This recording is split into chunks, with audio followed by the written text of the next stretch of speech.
Bienvenidos todos a Encafeinados. Espero que tengan café en mano porque vamos a tener muchos temas y muy interesantes a lo largo de este episodio. Recuerden que la vez pasada hablamos sobre los retos y posibilidades que surgen a partir de la situación que se dan por culpa del coronavirus o gracias al coronavirus y la cuarentena que vivimos ahora sí que en todo el mundo.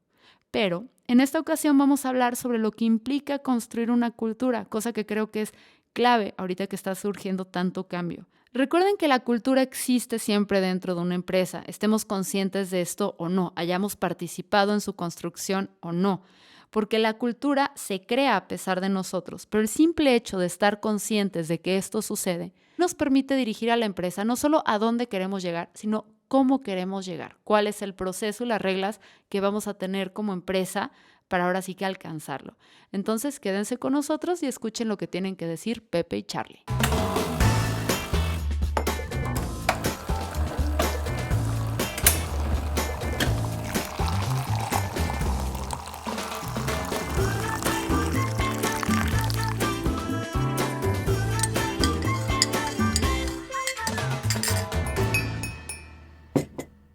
Bienvenidos Charlie y José a nuestro segundo episodio. La vez pasada hablamos de liderazgo y una de las cosas que me quedé pensando mucho fue en la cultura, ¿no? Porque a veces no nada más sigues a los líderes, sino que también sigues a la cultura. Entonces quería platicar un poquito con ustedes de eso, no sé qué opinen. Lo primero es que veo es que la cultura es una ventaja competitiva que te define. O sea, que va más allá de las otras cosas que hagan los demás. O sea, realmente lo que hace que seas diferente, porque todos los demás, los avances tecnológicos, los procesos son replicables, pero lo que he visto que nunca nada en la vida se puede replicar es la cultura de una empresa. Incluso de un mismo empresario cuando forma una empresa a sus 20 o a sus 30, o sea, cuando la arma a los 40, es como tener hijos. O sea, la madurez que se tiene y la forma en la que se hacen las cosas son totalmente diferentes.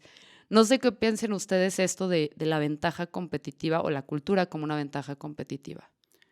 Es totalmente la diferencia y es una fuente muy importante de atracción de talento.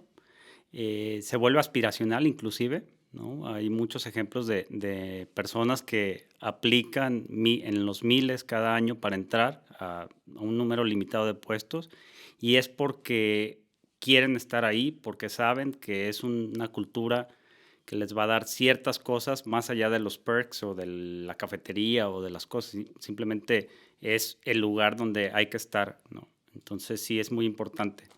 Que eso que dices es muy importante porque hay como una confusión muy grande a veces para las personas que creen que la cultura nada más son las cosas cosméticas o la parte superficial, eso de que si tienes área de juegos en tu oficina o si tienes comida o si tienes área para que cuiden a los niños o no. Cuando realmente estas pequeñas acciones, si está bien hecho y si está bien construido sobre un culture deck, gracias a Netflix, que ya los vemos así en vez de nada más estos manuales de cultura, si están fundamentadas en cosas. O sea, cuando tú tienes, por ejemplo, esto del área donde las personas puedan tener a sus hijos y puedan trabajar, o sea, estás hablando de una empresa que en su cultura te está diciendo nosotros valoramos a la familia y que tú puedas también cumplir este rol.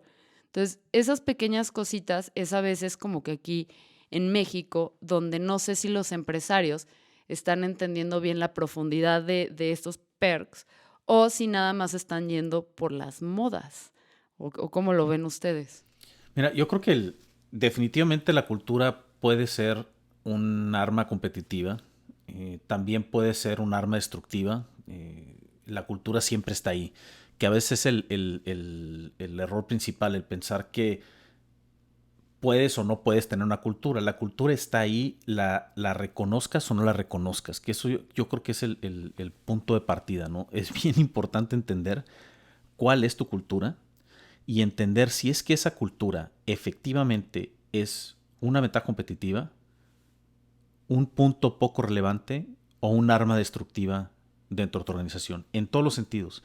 Y sí creo que vale la pena profundizar un poco más a lo que nos referimos cuando hablamos de cultura, porque muchas veces la cultura a veces se confunde con lo que pudiera ser el clima organizacional o con ciertas características de la empresa, pero tú mencionaste algo bien importante que es el tema de los valores y eso realmente es lo que termina definiendo la cultura.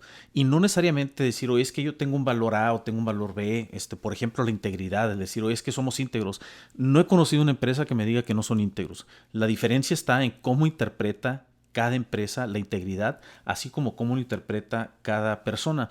Y esa interpretación de valores es lo que termina siendo las raíces y los cimientos de la cultura. Porque fíjate, la cultura termina siendo un poquito así como la temperatura del cuarto. Cuando tus valores están alineados con la cultura de la empresa, ni te das cuenta, simplemente trabajas de una manera sumamente transparente. Pero cuando no estás alineado, es cuando de repente la temperatura del cuarto o está muy caliente o muy fría, que hasta te empieza a distraer del objetivo principal, porque te empiezas a dar cuenta de ciertos detallitos que dices, ah, caray, ¿y cómo fregado estás pensando eso? O sea, ¿cómo es posible que tengamos que entrar en ese tipo de conversación? Porque te atascas en cierta interpretación de valores, ¿no? Y yo creo que lo acabamos de vivir recientemente con todo el tema del 9 de marzo y la manera en que de repente en las conversaciones nos dábamos cuenta qué tan alineados o desalineados estábamos realmente en la interpretación de valores. No sé si te tocó ver eso, Fero, a ti, Carlos, pero salió. Yo lo vi así florecer precisamente con este ejercicio del 9 de marzo. Entonces, la cultura yo creo que empieza ahí. ¿Cómo es que interpretamos los valores? Porque lo demás ya puede tener un impacto de clima, pero lo que nos hace sentirnos cómodos, incómodos en un lugar es cómo es que interpretamos los valores.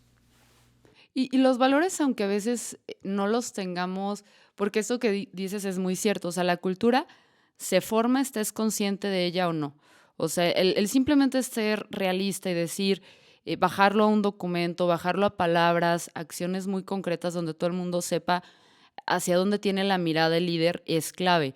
Pero aunque tú no lo hagas, con el ejemplo y con los casos vas a estar determinando qué está pasando en la cultura. Y creo que ahorita en esto de las ventajas competitivas, en un libro que se llama Above the Line, que lo vamos a compartir en el blog, que para mí es un gran libro que habla de cómo crear compañías de cultura, la cultura de las compañías, habla de como si fuera una carreta, una empresa, donde tienes, por un lado era la parte operativa, la parte de precios, o sea, como las ventajas técnicas, más en la parte técnica, ¿no? Que pueden ser procesos, etcétera, la parte de dinero o la parte de cultura.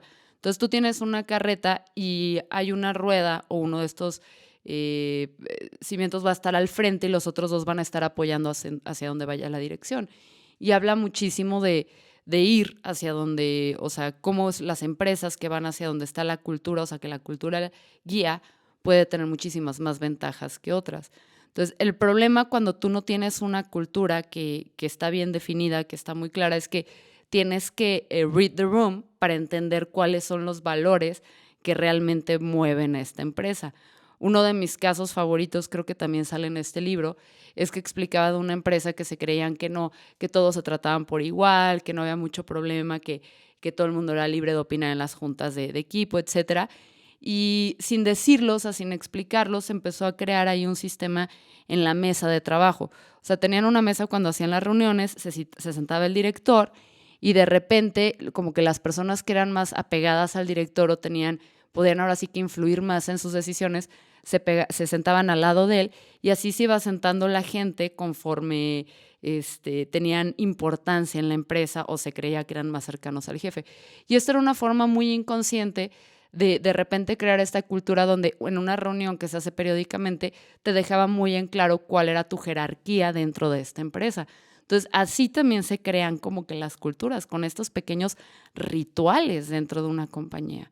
Y creo que ahí es donde es importante que, como Sapos lo hace muy bien, que estos rituales no nada más sean aleatorios y no estén creados como a capricho, sino hay que estar mindfulness en torno a ellos y por qué se hacen. No sé si ustedes han observado ese tipo de casos. Y yo quiero profundizar un poquito en el tema ese de la carreta que mencionabas. Creo que es tan importante a la gente que subes como a la que dejas fuera. Porque en el momento que dejes fuera a alguien que no está alineado con lo que tú pretendes, está bien.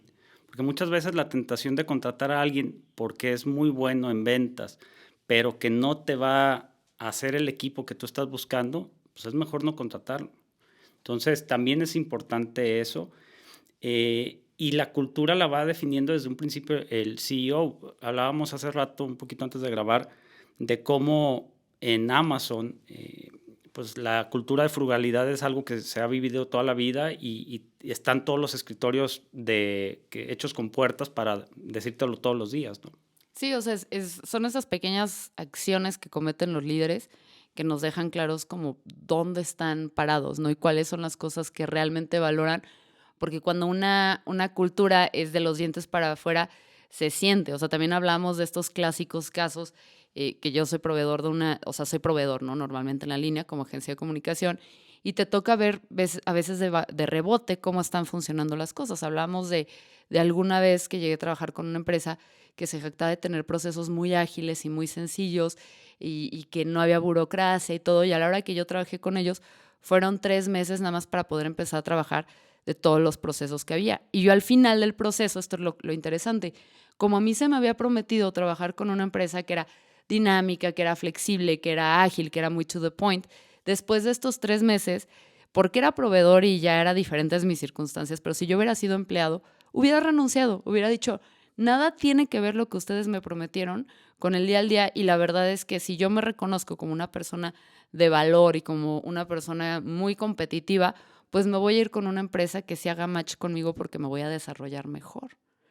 Entonces, o sea, ¿qué tan frecuente pasa eso, por ejemplo, cuando cierras, o sea, cierras personas o metes personas a empresas? Sabes que mencionaron ahorita dos conceptos bien interesantes. El primero, no mencionaron la palabra, pero hablaron de cómo ciertas acciones se van convirtiendo en cultura, y el punto intermedio son los hábitos, porque realmente nuestras acciones se van convirtiendo en hábitos y luego esos hábitos se convierten en cultura, ¿no? Es como, no sé si han escuchado la historia de esta, donde, bueno, no es un experimento, de hecho, no es una historia, donde metieron a 5 changos en una jaula, donde había una escalera con plátanos, y cada vez que un chango subía la escalera, les echaban agua fría a todos, y los changos fueron aprendiendo que si subían la escalera les echaban agua fría, y después fueron cambiando los changos uno a uno, hasta que llegó un punto en donde cuando se subía un chango, los demás lo bajaban. A ninguno le había tocado el balde de agua fría, pero ya están acostumbrados a que si uno subía, lo tenían que bajar. Que ese hábito de tratar de bajar al chango para que no les cayera agua fría se convirtió en cultura, y ya todo el mundo lo hacía sin saber exactamente por qué lo hacía. Entonces el hábito es un componente fundamental de cómo es que se va construyendo la cultura. El otro punto bien importante es el origen de la cultura, ¿no? O sea, obviamente porque la cultura se construye a través de hábitos, el rol del líder y de los líderes de la organización es sumamente importante. Hay una frase de Winston Churchill que decía: nosotros construimos los edificios y después los edificios nos construyen a nosotros, y se refería a las instituciones, y la cultura es un poquito eso, ¿no? Cuando nosotros nacemos en lo que es la cultura de nuestra familia. Primero nos forja la cultura de nuestra familia. Después empezamos a salir al mundo, nos vamos al colegio, empezamos a interactuar con otras personas, nos van influenciando, y luego estamos regresando a la casa, y los que tenemos hijos adolescentes o los que hemos sido adolescentes, nos damos cuenta cómo se llevaron cierta cultura, pero también traen cierta cultura. Y eso también pasa en las empresas, Fer. Lo que tú mencionabas, si yo llegué aquí y me prometieron algo y no lo sentí, la gente que va entrando y saliendo es como abejita que va trayendo polen hacia la cultura, y es parte de la importancia de poder tener esta conciencia de cómo la cultura va evolucionando.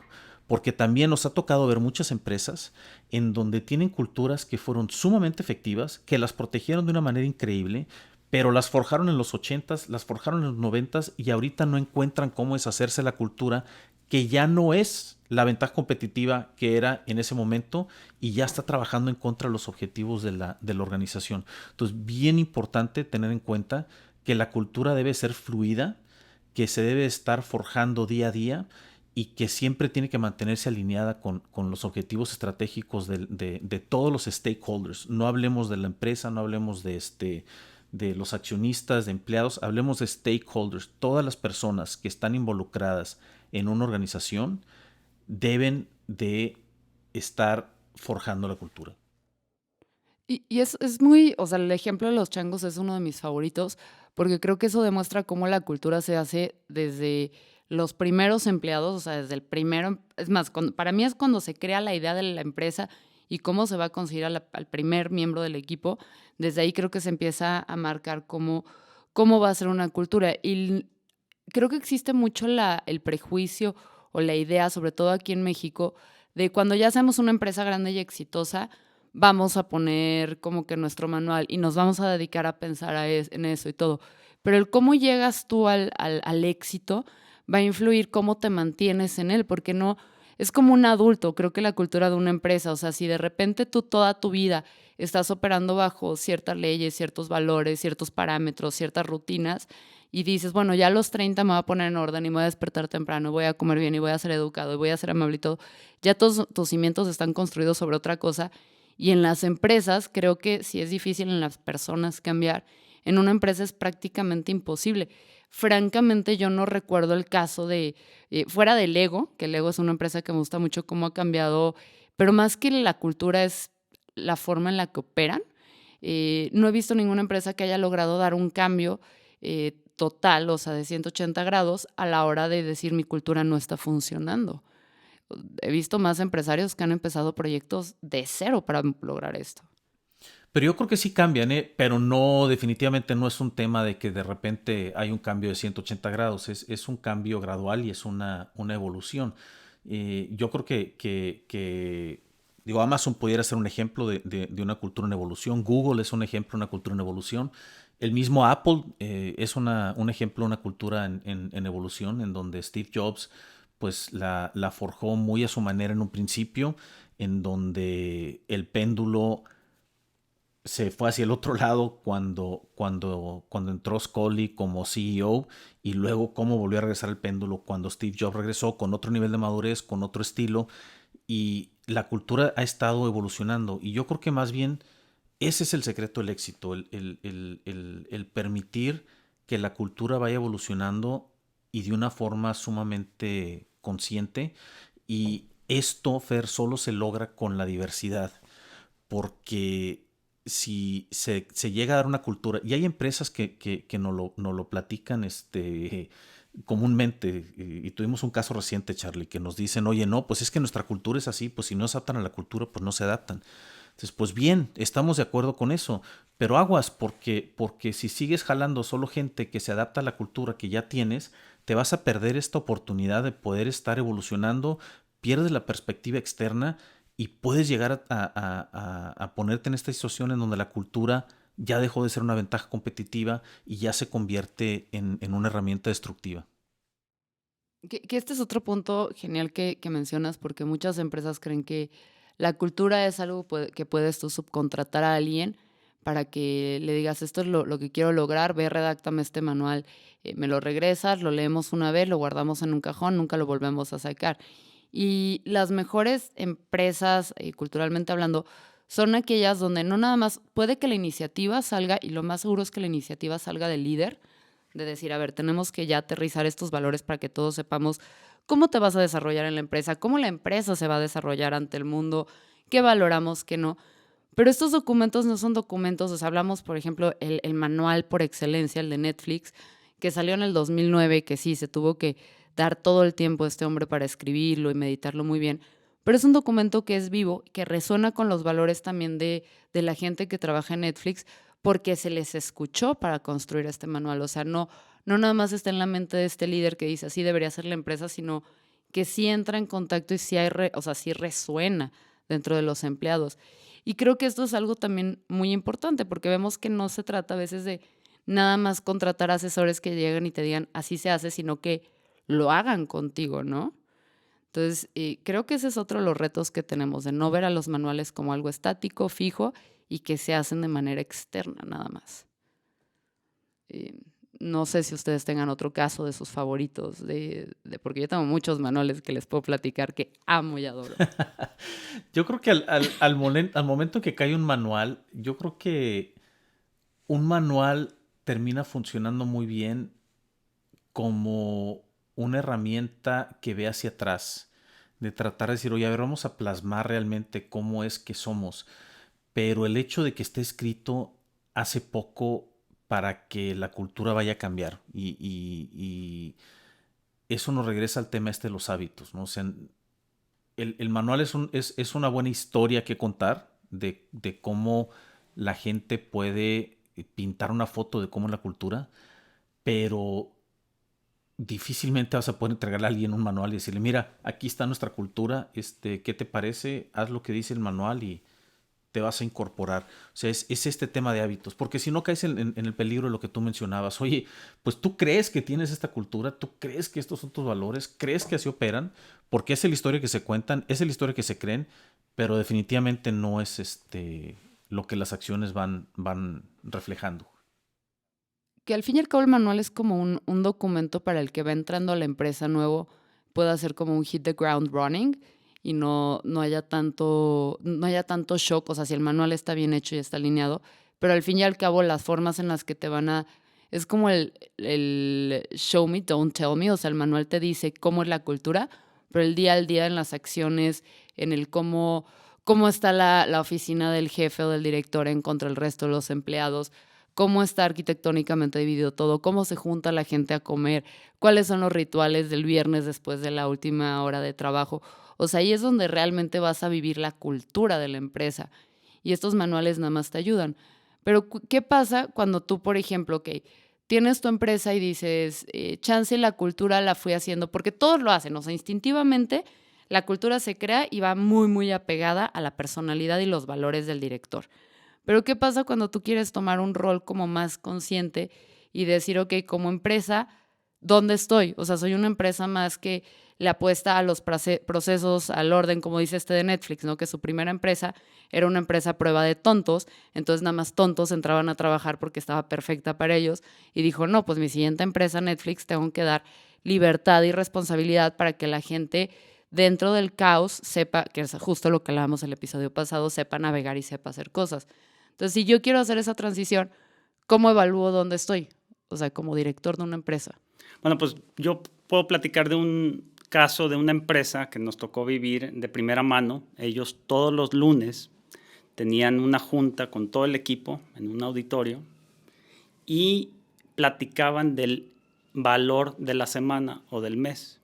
Entonces lo platicaban, decían nuestro valor es la honestidad y cómo la gente lo percibía.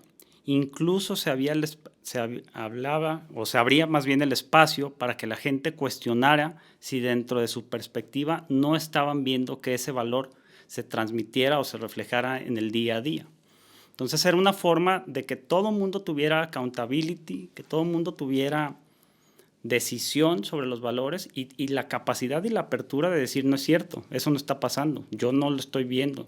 Entonces eso hace que es un círculo de retroalimentación muy interesante. Sí. Okay. Y esto sí es donde entra un valor al manual, Fer, que tú platicabas, ¿no? Porque si lo tienes documentado, digo, nosotros nos llegó a pasar en nuestra empresa, en una sesión de inducción, todo el mundo se le reparte nuestro manual de propósito, en donde vienen ciertos valores, cierta manera de ver el mundo de nosotros en Aldercotten. Lo entregamos y en una reunión de inducción una chava me confrontó y me dijo, oye, no, yo no estoy de acuerdo con esto porque no me ha tocado vivirlo de esta manera, y me empezó a decir realmente por qué ella creía que no lo vivíamos como creíamos que lo estábamos viviendo. Entonces yo creo que eso sí es un componente importante del por qué sí vale la pena documentarlo, porque entonces te deja probar tu teoría contra la realidad. Y regresando a tu pregunta de cómo es que un empresario puede llegar a medir su cultura, un método sencillo es prácticamente eso, el tratar de plasmarlo, el tratar de rebotarlo y encontrar un mecanismo sincero para que pueda ser cuestionado y revisado. De hecho, tenía un cliente que sus valores los tenían escritos en un pizarrón blanco, de esos de plumón que se puede borrar. Porque él decía que no estaba a favor de enmarcarlos, porque entonces se convertían en algo muy rígido, escrito en piedra, que nunca iba a ser cuestionado. Entonces, cualquier persona podía llegar a la sala de juntas y borrar el valor y después cuando los demás entraban y lo habían borrado, entonces cuestionaban por qué fregados alguien había decidido que ese valor no se vivía y por lo tanto había sido borrado. Entonces yo creo que este tipo de ejercicios de realmente poner a prueba lo que ponemos por escrito son una herramienta sumamente valiosa para ver si es que, como dicen los americanos, we walk the talk. Sí, que eso es clave. O sea, creo que esa parte donde la gente sepa que los valores o los principios de una empresa no están escritos sobre piedra y que sientan la confianza y la capacidad de influir donde trabajan para poder decir, creo que esto no es vigente o creo que no estamos reflejando esto en nuestras acciones, creo que eso es precisamente el mejor de manual de marca que alguien puede construir dentro de una empresa. Sí, y la libertad, por ejemplo, de decir que el valor de la empresa es la diversidad. Y si de repente alguien se para a la mitad del aula o de la sala y voltea y ve que no es tal, o sea, que no existe la diversidad, que se carga para un lado del espectro o solamente hay hombres. Entonces, ahí tener también la facultad o la libertad de decir, oigan, pues aquí dice diversidad y aquí no la veo, ¿no? Entonces, Fíjate la herramienta tan potente, Charlie, de una protesta en silencio, de simplemente poderte parar y borrar la palabra diversidad de tu pizarrón de valores. O sea, sin tener que enfrentar gente ni nada, ¿no? O sea, simplemente, a ver, no te voy a dar explicaciones, simplemente la voy a borrar. Y entonces ya el equipo de liderazgo tiene que saber cómo enfrentar eso con madurez. Pero esa es una parte esencial, el poder proveer de un mecanismo de feedback sumamente sencillo que permita que la gente tenga la fortaleza y la valentía para poder levantar la mano en silencio y decir, esto no es lo que ustedes creen que es. Y también habla del líder, ¿no? Porque es algo, o sea, volvemos, tienes que tener un líder que esté abierto a la crítica, o sea, que estés Correcto. abierto a que tu equipo te rete y te diga, esto que estamos diciendo que vamos a construir en equipo no es cierto, no existe, o lo cambias o tomamos acción para alinearnos y realmente ir hacia donde le tiramos. Y eso sí habla de una madurez mental y emocional impresionante que normalmente no se te enseña en una cultura mexicana donde tradicionalmente las empresas el jefe siempre tiene la razón, casi casi, ¿no? Pues muchísimas gracias por su tiempo. José, si te quieren buscar en redes, ¿cómo te encuentran? En Twitter, @José Jorge Ruiz. Y a ti, Charlie. en Twitter, Solórzano E. Espero que hayan disfrutado muchísimo del café que se están tomando y de los tips que nos dieron aquí Charlie y Pepe. Recuerden que absolutamente todos los videos, artículos, libros, incluso una serie de tips no mencionados aquí pero que enriquecen este episodio, están disponibles en encafeinados.com. Entonces ya saben, si se quedaron enganchados y quieren ir por su segunda taza de café, ¿a dónde pueden ir? Y eso es todo, muchachos. Espero escucharlos bien próximamente.